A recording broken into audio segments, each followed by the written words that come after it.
কারো পৌষ মাস হলেও কারো সারে সর্বনাশ। চাঁদপুর সেচ প্রকল্পের বেড়িবাঁধের কারণে বন্যামুক্ত হওয়ায় ফরিদগঞ্জের প্রায় ছোট বড় 5,000 পুকুরে 50টি বিল ও ঝিলে মাছের খামার রয়েছে।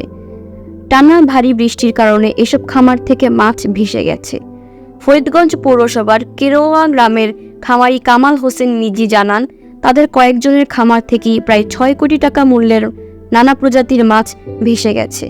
তবে মাছের খামার এবং ধানের জমি কী পরিমাণ ক্ষতি হয়েছে তা এখনও চূড়ান্তভাবে তালিকা করা হয়নি।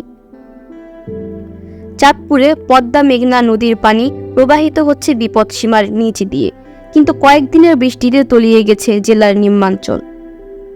উপজেলাগুলোর মধ্যে সবচেয়ে বেশি ক্ষতিগ্রস্ত ফরিদগঞ্জ। এখানে পানিবন্দী কয়েক হাজার মানুষ।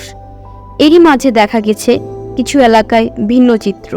জেলেরা মাছ ধরায় ব্যস্ত সময় কাটাচ্ছেন। যদিও চাঁদপুরের এই মানুষগুলোর জীবনে বন্যা কোনো নতুন বিষয় নয়, কিন্তু তাদের সংগ্রাম, তাদের মনোবল তা সবসময়ই নতুন। বন্যার মাঝে সংগ্রাম চালিয়ে যাওয়া এই জেলেরা আমাদের দেখায় কিভাবে প্রতিকূলতাকে জয় করতে হয়। জেলার প্রায় 41,720টি পুকুর রয়েছে। জেলায় মৎস্যচাষীর সংখ্যা 31,015 জন। এর মধ্যে ফরিদগঞ্জ ও হাজীগঞ্জে উপজেলার মৎস্যচাষীরা সবচেয়ে বেশি ক্ষতিগ্রস্ত হয়েছে।